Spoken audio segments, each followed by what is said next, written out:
আসসালামু আলাইকুম এভরিওয়ান। আমার স্টুডেন্ট ওদেরকে আমি আজকে ঈদের সালামি উপহার দিব আগেই, যেহেতু আমি চলে যাব গ্রামে।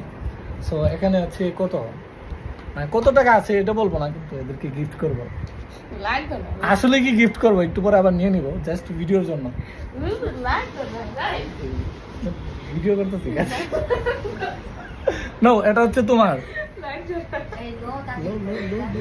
এটা হচ্ছে তোমার, আর এইটা হচ্ছে ইমার,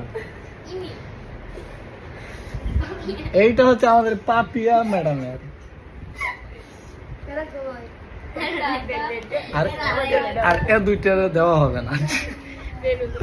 তো যাই হোক ভিউয়ার্স, যারা ঈদের সালামি নিতে চান তারা অবশ্যই আমাদেরকে কমেন্টস করবেন, অবশ্যই আপনাদেরকে বিকাশের মাধ্যমে পেমেন্ট করে দেবেন। সবাই ভালো থাকেন, সুস্থ থাকেন।